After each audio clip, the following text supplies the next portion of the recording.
अब हम चैप्टर 4 के इंपॉर्टेंट क्वेश्चंस को सॉल्व करने जा रहे हैं, ठीक है ना। देखिए जो भी क्वेश्चंस मैं यहाँ पर कराऊंगा इन्हीं में से कोई क्वेश्चंस आपको आपके पेपर में दिखते हैं, ठीक है ना। फाइनल एग्जाम्स जो आपके हो रहे होंगे 11th के, उनमें जो भी सवाल दिखेंगे वो इन्हीं में से होंगे जो मैं यहाँ पर सॉल्व करने जा रहा हूँ, जो आपके सामने डिस्कस करने जा रहा हूँ। देखिए एक इंपॉर्टेंट सवाल आता है कि ये जो गिवन मॉलिक्यूल्स हैं इनके शेप बनाने को वो कहता है। अब शेप मैं चाहूँ तो डायरेक्ट बना दूँ और बोल दूँ कि रट लो, लेकिन थोड़ा सा यहाँ पर आपको समझा भी देता हूँ कि होता क्या है। देखिए अल्टीमेटली आपको ये बताया गया कि अगर आपके पास सेंट्रल एटम एक है और दो सराउंडिंग एटम है तो वो लीनियरली अरेंज होते हैं, ठीक है ना। Net repulsion vector cancel out होने चाहिए, उसी से डिसाइड होती है कि मॉलिक्यूल की शेप क्या आएगी। VACPR थ्योरी में हमने ये सब सीखा था। Valence electron pair repulsion theory ये कहती है कि the shape of the molecule is decided on the basis of net repulsion vectors between various kinds of electron pairs whether they are bond pair और लोन पेयर।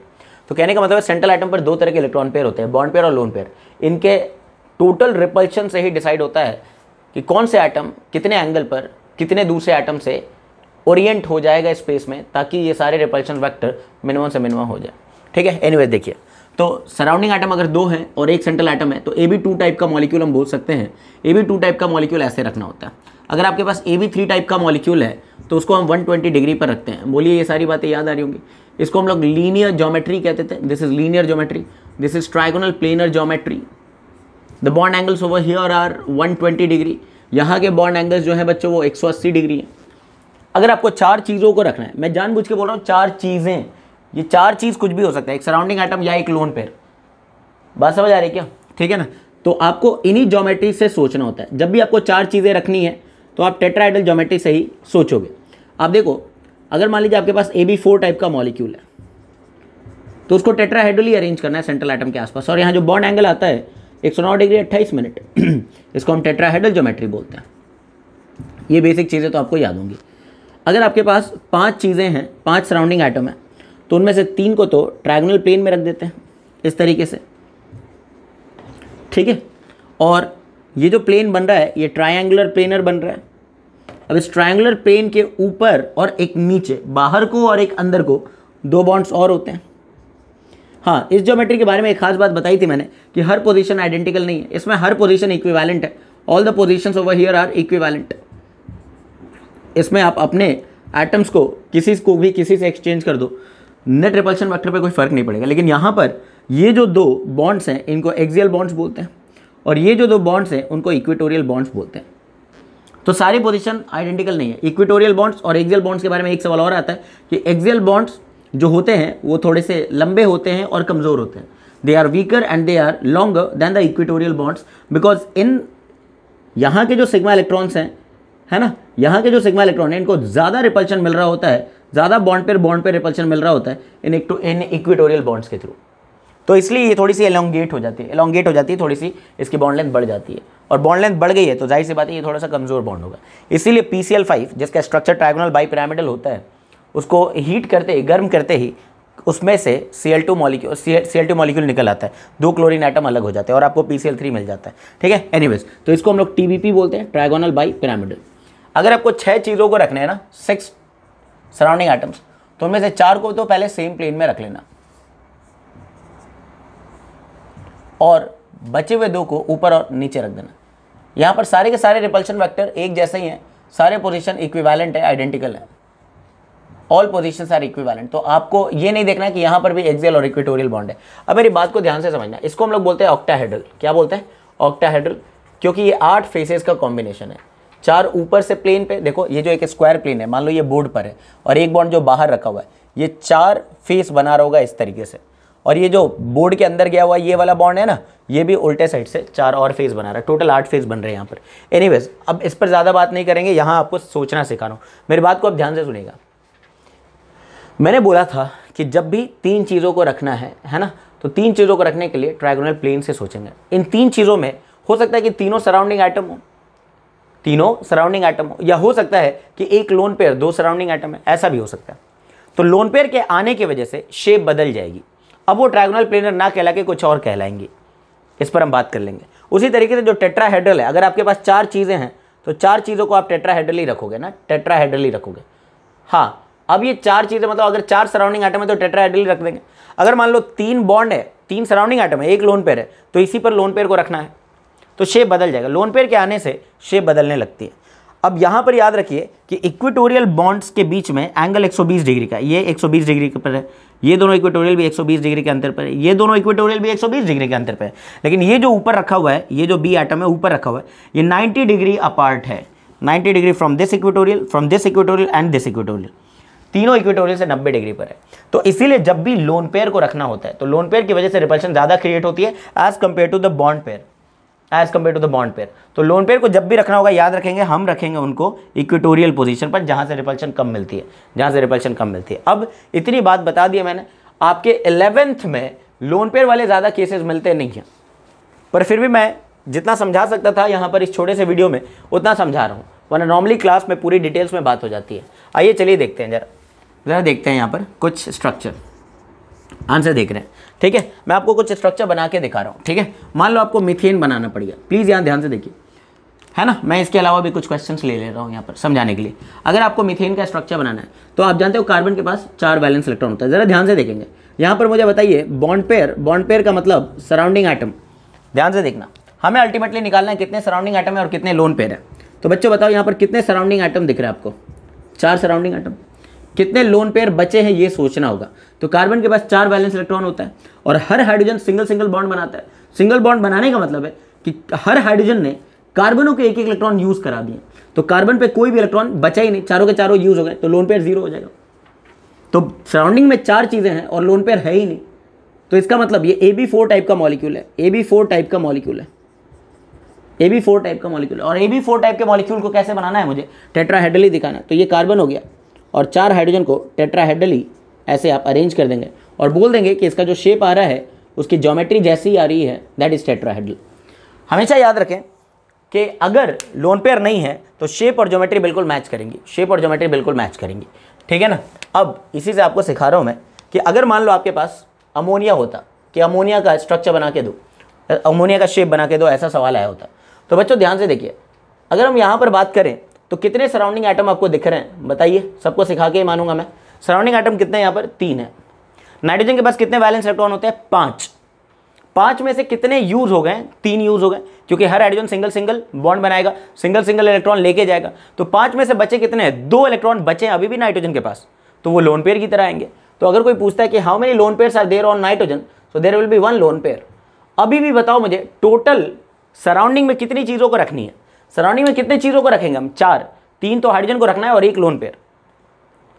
मतलब ये भी इसी का केस है कि 4 चीज़ों को जब भी रखना है तो यहाँ से सोचना है, 3 चीज़ों को जब भी रखना है तो यहाँ से सोचना है। अभी सिखाया ना मैंने, हाँ, जब भी 3 चीज़ों को रखना है तो यहाँ से, 2 चीज़ों को रखना है यहाँ से, 5 चीज़ों को रखना है यहाँ से सोचेंगे, इसी ज्योमेट्री से सोचेंगे। वो लोन पेयर भी हो सकता है, वो सराउंडिंग एटम भी हो सकता है, ठीक है। ध्यान से देखो, तो कहने का मतलब हो गया कि अगर फॉर्मूले की बात करें कि किस टाइप का मॉलिक्यूल है, तो हम बोलते हैं कि ये AB3L टाइप का मॉलिक्यूल है, AB3L टाइप का, जहां पर A का मतलब है सेंट्रल एटम, B3 का मतलब है 3 सराउंडिंग एटम और L का मतलब है 1 लोन पेयर। खैर, तो 4 चीज़ों को रखने जा रहे हैं, रखेंगे इसी प्रकार बिल्कुल जैसे यहाँ रखा है। तो बीच में आपका नाइट्रोजन है, 3 तो हाइड्रोजन है और 1 लोन पेयर को ऐसे दिखा दिया, लोन पेयर इलेक्ट्रॉन को ऐसे दिखा दिया।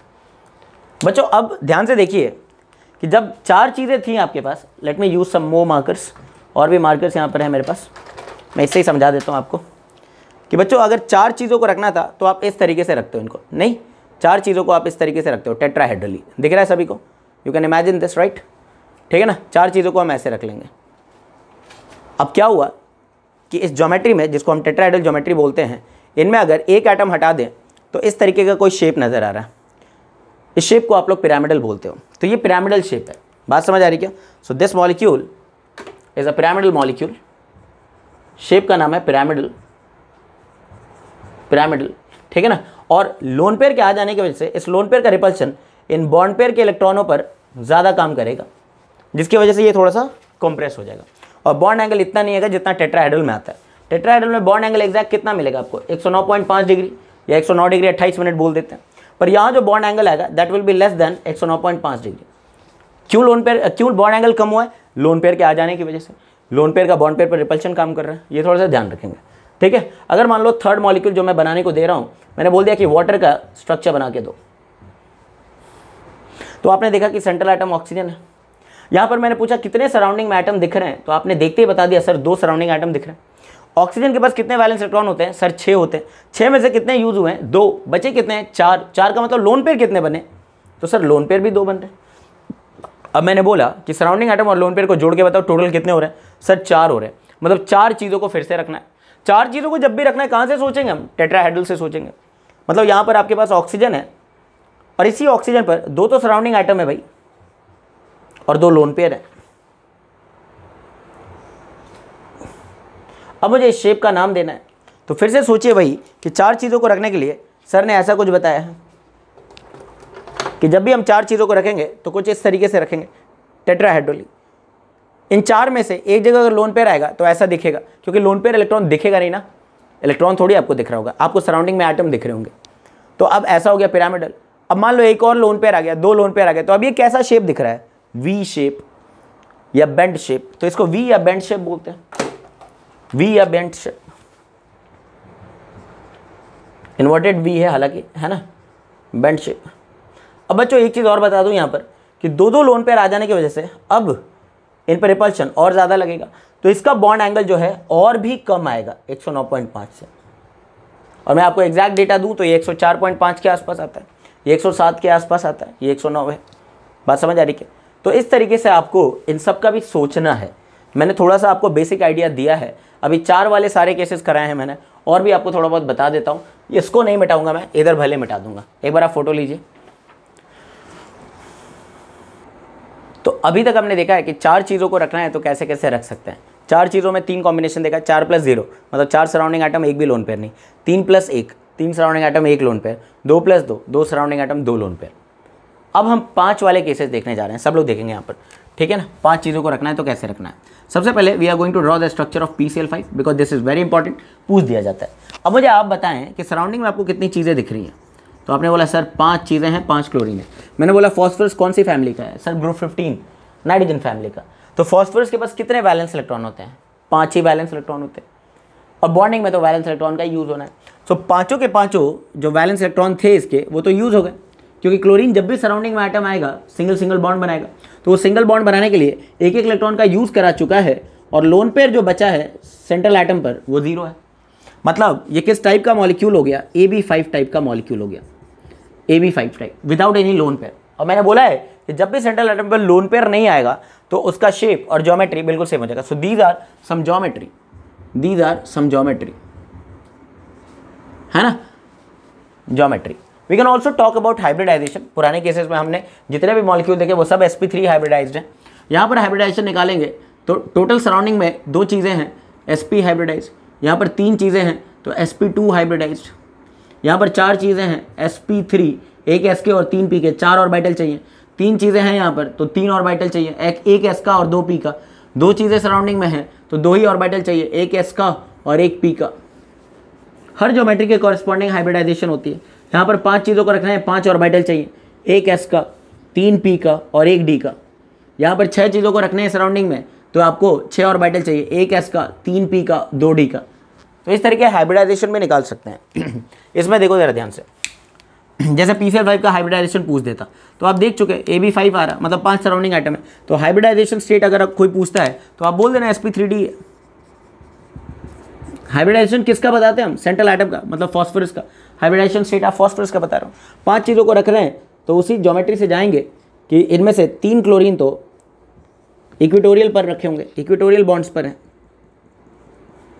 ठीक है, और 2 क्लोरीन जो हैं वो एक्सियल पर रखे होंगे। बात समझ आ रही है तो बताइए, ठीक है।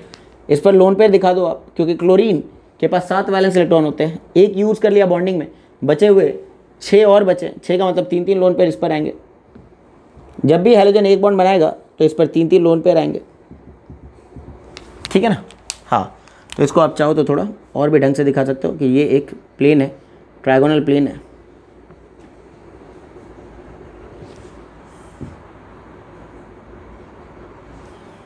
ठीक है ना, ओके। तो ये चीज़ है PCl3 के बारे में। PCl5 के बारे में आप बता सकते हो, कोई दिक्कत तो नहीं है यहाँ पर। अब देखना, अब नेक्स्ट देखने जा रहे हैं हम लोग SF4।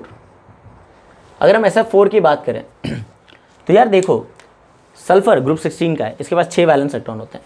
यहाँ पर अगर हम सराउंडिंग एटम की बात करें तो सराउंडिंग एटम तो 4 ही हैं, और सराउंडिंग एटम है कौन? हैलोजन।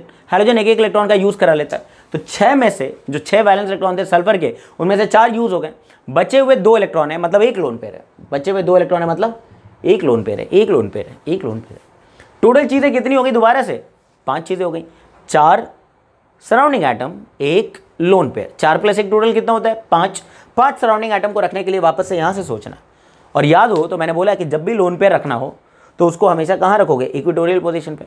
इवन जब भी पाई बॉन्ड वाले एटमों को रखना हो उनको भी इक्वेटोरियल पे रखें, क्योंकि पाई बॉन्ड की वजह से रिपल्शन सिग्मा बॉन्ड के मुकाबले थोड़ा ज़्यादा होता है, ठीक है ना। तो अब हम समझ चुके हैं कि ये मॉलिक्यूल AB4L टाइप का है। AB4L का मतलब सेंट्रल एटम A, 4 सराउंडिंग और एक लोन पेयर, 5 चीज़ों को रखना है। तो सेंट्रल एटम सल्फर को रख लिया मैंने, यहाँ पर सेंट्रल को रख दिया। अब मुझे क्या करना है? इक्वेटोरियल पोजीशन पर एक लोन पेयर दिखाना है। मैंने यहाँ लोन पेयर दिखा दिया, और देख लीजिए ये फ्लोरीन जो यहाँ थे और 2 फ्लोरीन जो ऊपर थे, ये भी थोड़े से बेंड हो जाएंगे रिपल्शन की वजह से। तो ये भी बिल्कुल वैसे नहीं रहेगा, तो ये भी थोड़ा सा बेंड हो जाएगा। और हर फ्लोरीन पर 7 इलेक्ट्रॉन होते हैं, जिसमें से एक तो बॉन्डिंग में यूज हो गया, बचे हुए 6 3 लोन पेयर की तरह आ गए। इस शेप को हम लोग बोलते हैं सीसो। सीसो, ठीक है, ये सीसो शेप है। आप देख भी सकते हैं, जो पार्क में आपने देखा होगा, बचपन में आप झूलते होंगे उस पर, वही है, ठीक है। Next ClF3।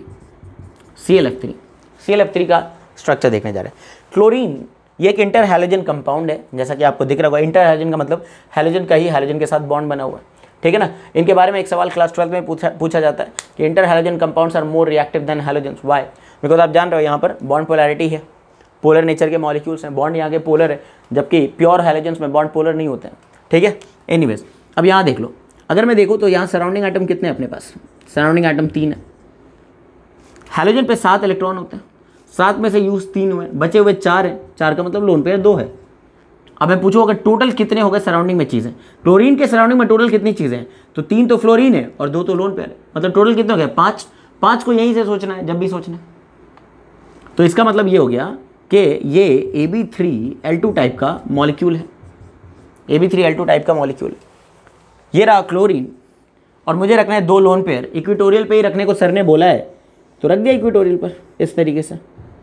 एक फ्लोरीन को यही दिखा दिया, उसका 3 लोन पेयर भी है, और आपके पास फ्लोरीन होंगे जो थोड़े से बेंड हो जाएंगे due to repulsion from lone pairs.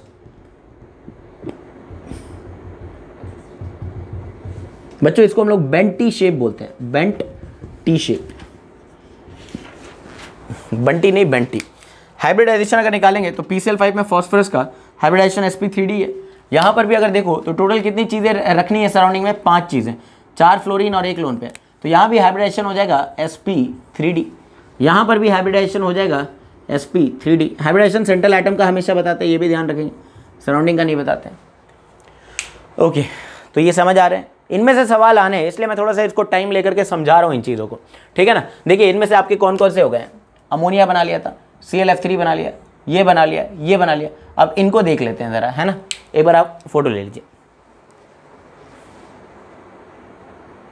तो बच्चों आओ नेक्स्ट एग्जाम्पल को देख रहे हैं। SF6 कैसे बनेगा, BrF5 कैसे बनेगा, PH3 कैसे बनेगा। चलिए आइए शुरू करते हैं SF6 से। अब मुझे बताओ सल्फर पे कितने वैलेंस इलेक्ट्रॉन होते हैं? 6 वैलेंस इलेक्ट्रॉन होते हैं, ग्रुप 16 का है। तो सराउंडिंग में आपको कितनी चीज़ें दिख रही हैं? सर सराउंडिंग में तो 6 चीज़ें दिख रही हैं। वो 6 कौन है? Sir halogen. हैलोजन जब भी सराउंडिंग में आएगा वो एक इलेक्ट्रॉन लेके जाएगा सेंट्रल एटम का, क्योंकि वो सिंगल बॉन्ड बनाता है सराउंडिंग में। तो इसने 6 इलेक्ट्रॉन यूज़ करा लिए हैं सल्फर के। तो इसका मतलब हो गया कि यार सल्फर पे तो लोन पेयर कुछ नहीं बचा, क्योंकि सल्फर पे 6 के 6 वैलेंस इलेक्ट्रॉन थे, सारे के सारे यूज़ हो चुके हैं। तो ये किस टाइप का मॉलिक्यूल है? सर ये AB6 टाइप का मॉलिक्यूल है। Okay fine, what is hybridization state of sulphur here? तो हाइब्रिडाइजेशन बताने के लिए हमें देखना होता है कि surrounding atom plus lone pair मिला के कितने हो रहे हैं। टोटल मिला के 6 हो रहे हैं, मतलब 6 ऑर्बिटल चाहिए होंगे सल्फर के पास। इन 6 चीज़ों को अपने आसपास रखने के लिए, एक S का, 3 P का और 2 D का, sp3d2। SF6 कई बार पूछा गया है, ज़्यादातर चांसेस होते हैं PCl5 पूछ दे, SF4 पूछ दे, SF6 पूछ दे, ठीक है। तो अब हाइब्रिडाइजेशन की भी बात हो गई है। AB6 टाइप, AB6 मतलब जब भी 6 चीज़ों को रखना है तो रखने का तरीका हमारा यही हुआ करेगा, रखना यहीं से, ऑक्टाहेड्रल ज्योमेट्री है। तो बीच में आपने रख दिया एक सल्फर को और इसके 6 बॉन्ड्स बना दिए फ्लोरीन्स के साथ। 4 तो सेम प्लेन में है, एक ऊपर है और एक नीचे। हालांकि इसमें कोई एक एक्सियल और इक्वेटोरियल वाली बात नहीं है, क्योंकि सारे के सारे रिपल्शंस जो यहाँ पर एग्जिस्ट कर रहे हैं वो सारे रिपल्शन वेक्टर्स एक जैसे ही हैं, डिफरेंट नहीं है, जैसा कि टीपीपी में होता था। तो ये आपको बना के आना है बच्चों। आप चाहो तो इसको इस तरीके से थोड़ा एक दिखा सकते हो कि एक स्क्वायर प्लेन है। You can show that there is a square plane.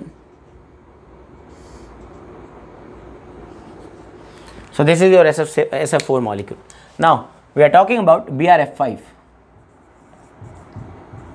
BRF5. अब बताओ, ब्रोमीन ग्रुप 17 का है, 7 वैलेंस इलेक्ट्रॉन होते हैं। 7 वैलेंस इलेक्ट्रॉन में से 5 यूज हो चुके हैं by the halogen atoms, by the fluorine atoms. So surrounding में कितने एटम आए हैं? 5, और इन 5 ने एक एक इलेक्ट्रॉन यूज करा लिए, तो एक लोन पेयर तो बच गया ना।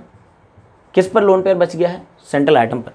हाइब्रिडाइजेशन में सेंट्रल एटम को देखना होता है, और हाइब्रिडाइजेशन में केवल सराउंडिंग एटम मतलब सिग्मा बॉन्ड्स और लोन पेयर का ही रोल होता है। पाई बॉन्ड का कोई रोल नहीं होता है हाइब्रिडाइजेशन में, क्योंकि पाई बॉन्ड तो बनता है साइडवेज ओवरलैपिंग से, पी ऑर्बिटल के साइडवेज ओवरलैपिंग या डी ऑर्बिटल के साइडवेज ओवरलैपिंग से बनता है।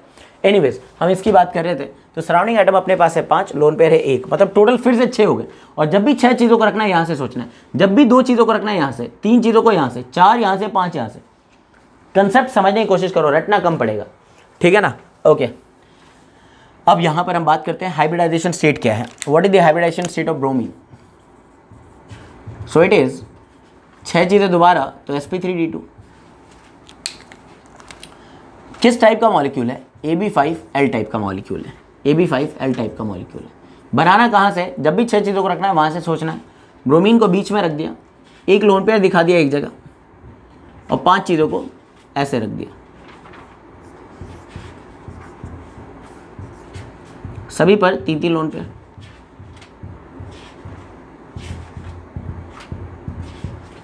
अगर आप ध्यान से देखें तो ये शेप कैसा आ रहा है? ये शेप कुछ ऐसा है कि एक स्क्वायर प्लेन है, और इस प्लेन के जस्ट बाहर मतलब परपेंडिकुलर डायरेक्शन में एक तरफ तो फ्लोरीन है, एक तरफ लोन पेयर। लोन पेयर की वजह से आपको शेप का एग्जैक्ट पता नहीं चलेगा, लेकिन यहाँ देख लीजिए कि एक स्क्वायर प्लेन पर बाहर रख दिया है एक बॉन्ड, एक सराउंडिंग एटम। तो यहाँ से स्क्वायर प्लेन के ऊपर पिरामिड बन रहा है, तो इसलिए इसको हम लोग बोलते हैं स्क्वायर पिरामिडल। क्या बोलते हैं? Square pyramidal. Square pyramidal. बोलो, ये बात समझ आ गई? एक मॉलिक्यूल और आपके सामने डिस्कस करने जा रहा हूँ, जो कि क्लास 12 में जनरली पूछा जाता है, 11th में नहीं, पर फिर भी अगर पूछ दे बाई चांस तो इसका बता पाओगे आप। XeF4 के बारे में पूछा जा रहा है, ठीक है। ज़ेनॉन ग्रुप 18 का है, 8 वैलेंस इलेक्ट्रॉन होते हैं। तो मुझे बताओ सराउंडिंग में कितने एटम दिख रहे हैं? जल्दी से बताओ। 4 होते कितने वैलेंस इलेक्ट्रॉन है? 8। 8 में से कितने यूज हो गए हैं? 4। बचे कितने हैं? 4। 4 इलेक्ट्रॉन बचने का मतलब लोन पेयर कितने बनेंगे? 2। तो टोटल सराउंडिंग में फिर से 6 चीज़ें हो गई, फिर से 6 चीज़ें हो गई। किस टाइप का मॉलिक्यूल है? AB4L2 type. AB4L2 type. 6 चीज़ों को अगर रखा है तो 6 ऑर्बिटल तो चाहिए होंगे, तो हाइब्रिडाइजेशन यहाँ आएगा sp3d2 अगेन, है कि नहीं? sp3d2। चलिए देख लेते हैं। ये रहा ज़ेनॉन, और हमें 4 फ्लोरीन को रखने हैं, 2 लोन पेयर को रखने हैं। लोन पेयर को जब भी मैं रखूँगा एक दूसरे के अपोजिट रखूँगा, ताकि उनका रिपल्शन कैंसल आउट हो जाए, है कि नहीं? देखना ज़रा ध्यान से, यहाँ पर हो जाएगा और यहाँ पर हो जाएगा। ये लोन पेयर का रिपल्शन कैंसल आउट हो गया, चेक करो, लोन पेयर का रिपल्शन कैंसल आउट हो गया, है कि नहीं? और 4 फ्लोरीन आइटम रख दो, 1 2 3 और 4। बोलो, अब मुझे बताओ कैसा शेप आया? फिर से बोला, जब भी शेप देखना हो ना तो सिर्फ सराउंडिंग एटम को देखो कि सेंट्रल एटम के आसपास वो किस तरीके से अरेंज हो रहे हैं। अब इस शेप को हम क्या बोलेंगे? इसको बोलेंगे स्क्वायर प्लेनर। क्या बोलेंगे? Square planar. तो ये स्क्वायर प्लेनर मॉलिक्यूल है, ठीक है ना। एक बार कॉपी करें फिर से। चलो बच्चों, 2-3 मॉलिक्यूल्स और हैं, उनको देख लेते हैं। जैसे मान लो आपके सामने PS3 दे दे या फिर PCl3 दे दे, इनका पूछ लेता है, तो देख लेते हैं ज़रा। मान लो PCl3 दे के पूछता है इसका शेप बनो। बताओ फॉस्फोरस के पास कितने वैलेंस इलेक्ट्रॉन होते हैं? 5। 5 में से कितने सराउंडिंग में एटम दिख रहे हैं आपको? 3। तो सराउंडिंग एटम हो गए 3। 5 इलेक्ट्रॉन हुआ करते थे इसके आउटरमोस्ट शेल में, जिसमें से 3 यूज़ हो गए, तो लोन पेयर 1 बच रहा। 3 + 1 फिर से कितनी चीज़ें हो गई हैं? 4। 4 चीज़ों को रखने के लिए कहाँ से सोचना है? टेट्राहेड्रल से। तो ये रहा फॉस्फोरस, इस पर रहा 1 लोन पेयर और 3 क्लोरीन, ऐसे रख देंगे। अभी अभी बनाया था, जैसा अमोनिया बना था वैसा ही ये भी है। तो इसके शेप को क्या बोलते हैं हम लोग? पिरामिडल। शेप को क्या बोलते हैं? पिरामिडल। हाइब्रिडाइजेशन स्टेट क्या है? 3+1 मतलब 4 चीज़ों को रखा। फॉस्फोरस ने आसपास अपने 4 चीज़ों को रखा, तो हाइब्रिडाइजेशन sp3, 4 ऑर्बिटल चाहिए, 1 s का और 3 p का, है कि नहीं? बात समझ आ रही? Bond angle obviously this will be less than 109.5 degrees again, ठीक है, ओके। इसी तरीके से PS3 जिसको फॉस्फीन बोलते हैं, PS3 को क्या बोलते हैं? फॉस्फीन, नाम है इसका फॉस्फीन। अगर इसका भी शेप बनाना हो तो फॉस्फोरस के आसपास 3 सराउंडिंग एटम है, एक लोन पेयर भी बचा होगा, है ना? बात समझ आ रही क्या? तो ये हो जाएगा फॉस्फीन का स्ट्रक्चर। हालांकि एक बात बता देता हूँ, आगे एक बेंड्स रूल के बारे में हम लोग बताते हैं बच्चों को। बेंड्स रूल के अकॉर्डिंग यहाँ जो बॉन्ड एंगल है वो, ठीक है ना, 90 डिग्री के आसपास है। तो इसका बॉन्ड एंगल अगर आप गूगल करोगे या फिर NCERT को रीड आउट करोगे तो यही करीबन 92-91 डिग्रीज के आसपास आपको मिलने वाला है। तो हालांकि बॉन्ड एंगल इसका कम तो हुआ ही है 109.5 से, पर बहुत ज़्यादा कम हो जाता है क्योंकि इन बॉन्ड्स में इलेक्ट्रोनेगेटिविटी डिफरेंस सफिशिएंट नहीं होती है। खैर वो चीज़ें बाद में है, इसको हटा ही देता हूँ मैं, यहाँ 11th का टॉपिक चल रहा है। ओके नेक्स्ट, अब हम बात करेंगे carbon dioxide. Central atom carbon है। कार्बन के आसपास बताइए मुझे कितने सराउंडिंग में एटम दिख रहे हैं आपको, जल्दी बताइए। सराउंडिंग एटम है 2, लेकिन ये ऑक्सीजन है, सराउंडिंग में ऑक्सीजन है, और हर ऑक्सीजन जब भी सराउंडिंग में आता है 2-2 बॉन्ड बनाता है। मतलब वो सेंट्रल एटम का ना 2 इलेक्ट्रॉन लेके जाएगा, एक ऑक्सीजन 2 इलेक्ट्रॉन लेके जाएगा 2 बॉन्ड बनाने के लिए। तो कार्बन के पास वैलेंस इलेक्ट्रॉन होते कितने? 4। हर ऑक्सीजन ने 2-2 खत्म करा दिए, तो लोन पेयर बचा ही नहीं ना, चारों के चारों इलेक्ट्रॉन यूज हो गए ना, तो लोन पेयर बचा ही नहीं। मतलब ये किस टाइप का मॉलिक्यूल हो गया? AB2 टाइप, क्योंकि लोन पेयर तो बचा ही नहीं। और AB2 टाइप कैसा होता है? लीनियर होता है। तो ये रहा कार्बन, ये रहा ऑक्सीजन और ये रहा oxygen, bond angle exact 180 degree ही आएगा, और लीनियर शेप, लीनियर ज्योमेट्री वाला मॉलिक्यूल है, क्योंकि लोन पेयर तो है नहीं। आई होप ये शेप हाइब्रिडाइजेशन से रिलेटेड सारी बातें आपको समझ आ गई होंगी, रटना कम पड़े, और कल के क्वेश्चन में आपको कुछ चीज़ें मतलब दिमाग में रह जाएं और आप इन सवालों को कर लें, इसलिए मैं इस तरीके से पढ़ा रहा था। अब नेक्स्ट हम और भी दूसरे क्वेश्चन देखेंगे इस चैप्टर के जो पूछे गए हैं।